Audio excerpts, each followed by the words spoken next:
Esto es Un Latte Jurídico, un podcast para quienes nos dedicamos al mundo del derecho y también para todas las personas que quieren conocer sobre estos temas. En este espacio charlaremos sobre temas jurídicos pero explicados de una manera tan sencilla que todas y todos los entenderemos.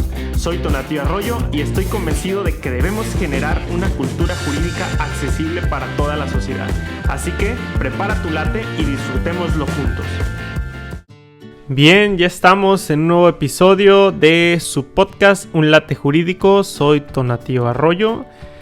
Ya saben que esta es su casa. Siéntanse con toda la confianza de, a través de las distintas redes sociales, compartir su opinión.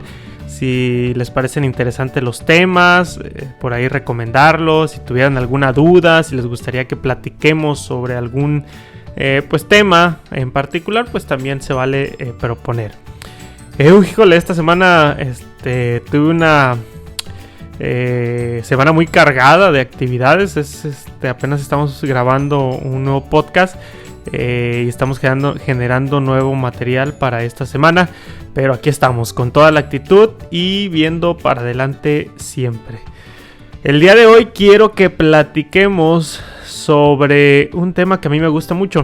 Ya estuvimos charlando por ahí sobre la división de poderes, un poco sobre el legislativo, el ejecutivo y el judicial.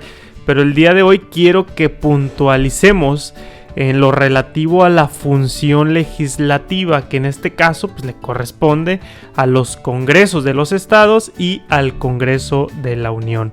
Recuerden que esa división tripartita clásica del poder pues permite que esas facultades o atribuciones en ejercicio de una función pública no se concentren en una sola persona, sino que permite que exista una diversidad de autoridades para que cada una, con funciones en particular, pueda lograr los fines para los que es constituido el Estado como tal, ¿sí?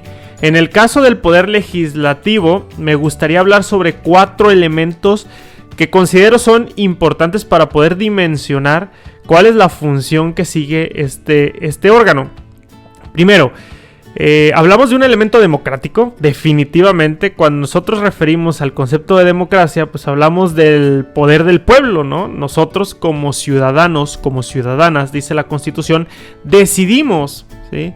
Elegimos a ese grupo de representantes que tomará las decisiones por nosotros. Todas y todos tenemos la posibilidad de manifestarnos al respecto. Ya no nos vamos a meter al tema electoral, ni tampoco a cuándo o a qué edad nosotros podemos manifestar a través del voto esa decisión democrática.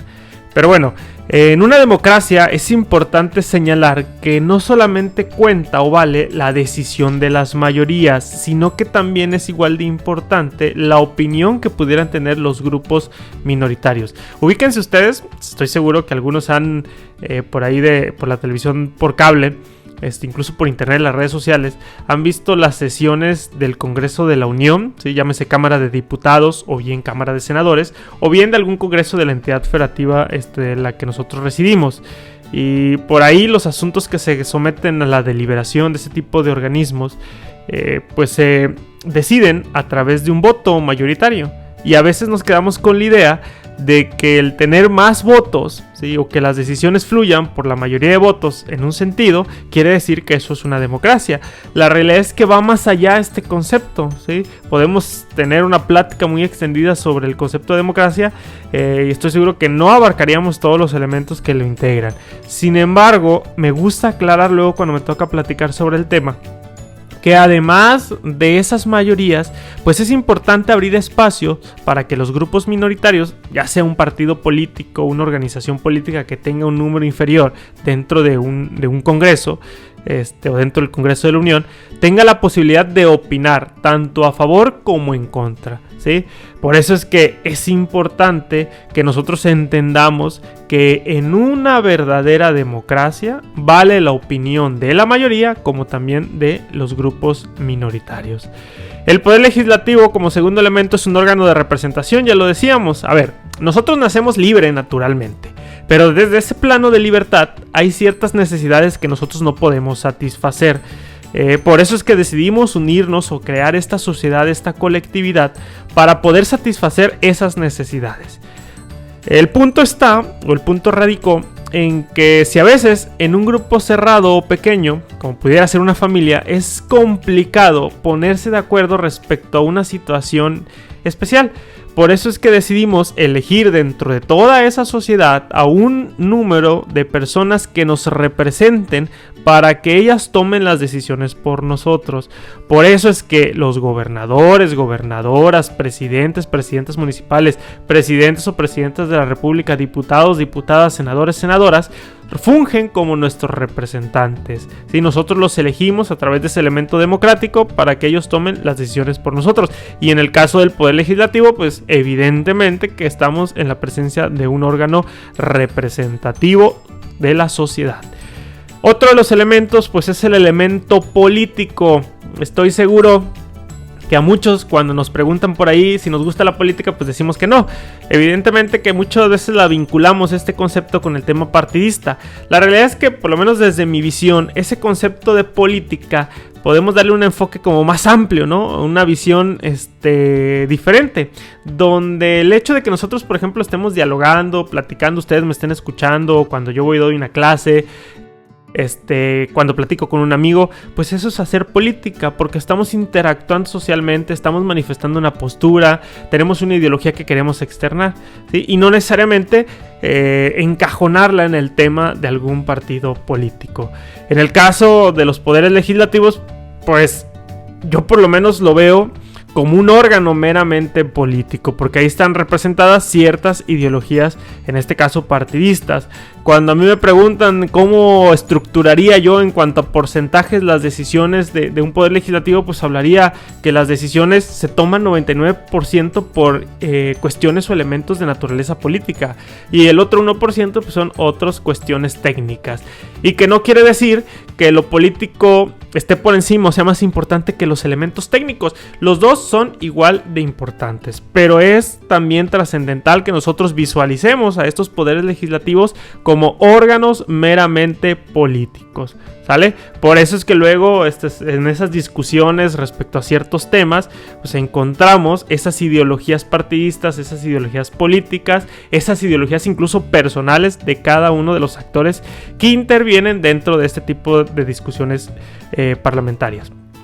Y que ojo, aquí cuando hablo de parlamentario, pues lo podemos manejar en México, pues tenemos un Congreso de la Unión, Congreso de los Estados, hablamos de un poder legislativo, pero si vamos por ejemplo a una visión más europea, ya no vamos a hablar de un poder legislativo en sentido estricto, hablaríamos de un parlamento, y estoy seguro que todas y todos lo hemos llegado a escuchar este concepto. El caso parlamentario pues lo vamos a vincular directamente con el tema legislativo. Y finalmente el cuarto elemento al que me quiero referir es a ese concepto de legislativo. Y me centraría yo en el tema de las funciones, de las facultades, atribuciones o de la función legislativa. Cuando a nosotros nos enseñan o nos forman como licenciados o licenciadas en derechos, abogados o abogadas, o cuando cualquier persona escucha hablar de diputados, diputadas, senadores y senadoras, seguramente la primera función o atribución que identificamos en estos órganos pues es la de creación normativa, y me parece que es lo más lógico o de conocimiento general que nosotros tendríamos que responder. ¿Por qué? Bueno, porque la función con la que fueron estructurados estos poderes legislativos, cuando hablo de poderes legislativos me refiero a aquellos de las entidades federativas de los estados y bien al Congreso de la Unión. Cuando fueron diseñados, pues su principal atribución fue crear ese conjunto de leyes que vienen a regular la conducta de nosotros como personas dentro de esta sociedad. Ahora, esa función legislativa va más allá de crear normas, de crear leyes. Es decir, hay todo un conjunto de atribuciones que tiene el Poder Legislativo en ejercicio de esa función parlamentaria. Por ejemplo, el fiscalizar las cuentas públicas, es decir, revisar que los recursos, tanto humanos como financieros, se destinen de acuerdo a lo establecido por el propio marco constitucional o la propia ley, ¿sí? Ahora, los diputados o los senadores o senadoras no realizan esa función de manera directa, la realizan a través de un órgano técnico especializado. En el orden federal tenemos una Auditoría Superior de la Federación, y en el orden local de las entidades federativas habría que ir a revisar la denominación en cada entidad federativa, pero por lo general son órganos de fiscalización o bien auditorías superiores de las entidades federativas. Entonces, fiscaliza, revisa, audita el uso y manejo de los recursos públicos. Sabemos que desafortunadamente en México, y yo creo que en todo el mundo, se presenta por ahí un mal manejo o administración de esos recursos. Por eso es importante establecer este tipo de facultades para poder estar al pendiente de cómo se utilizan esos recursos. Otra de las funciones, por ejemplo, parlamentarias que tiene un Congreso pudiera ser el fungir como un control del poder. Recordemos que hay cargos públicos que son designados a través de una coordinación institucional entre el Poder Ejecutivo y el Poder Legislativo. También recordemos por ahí, cuando analizamos la figura de la división de poderes, que decíamos, a ver, esa división no quiere decir que estén o que existe una separación absoluta entre los poderes, sino que hay unas funciones en particular que les corresponde a cada uno de ellos, pero además va a haber una coordinación institucional en ciertos procesos. Uno de ellos es el nombramiento de ciertos cargos públicos. En el caso, por ejemplo, de la Suprema Corte de Justicia de la Nación, para nombrar ministros o ministras, pues es una propuesta presentada por el titular del Poder Ejecutivo y aprobada por un Congreso, por el Poder Legislativo. Es decir, ahí hay una coordinación que sirve como un ejercicio del control. Hay, por ejemplo, también funciones jurisdiccionales, los juicios políticos, las declaraciones de procedencias, y así nosotros podemos ir identificando una serie de atribuciones que son inherentes a la función legislativa y a la propia naturaleza de los congresos. Por eso es importante, luego yo enfatizo mucho en el tema, a ver, sí es un poder legislativo, sí son congresos, sí a lo mejor su función esencial con la que son creados, pues es la de diseñar todo nuestro marco normativo, pero además de eso, esa función va más allá y tiene otro tipo de atribuciones. Por eso es que la próxima vez que escuchemos hablar o platiquemos nosotros sobre el poder legislativo, los congresos, tanto de los estados como el Congreso de la Unión, diputados, senadores, pues ya vamos a poder comentar o dimensionar que la función o sus facultades no se limitan a la creación, modificación o reforma de leyes, sino que van más allá. Hay otras atribuciones y que son importantes que las conozcamos porque se vinculan directamente con la naturaleza de este tipo de órganos políticos de representación y que le dan vida a ese elemento democrático de nuestro país. Muy bien, la vamos a dejar hasta ahí. Recuerden seguirme en las distintas redes sociales, estén al pendiente de YouTube, de Instagram, por ahí subimos algunos videos, algunos contenidos y vamos a estar muy al pendiente de todos sus comentarios. Los dejo y nos vemos la próxima vez. Esto fue Un Late Jurídico, el podcast donde aprendemos derecho de una manera muy sencilla y clara. Síguenos en nuestras redes sociales y nos vemos la próxima.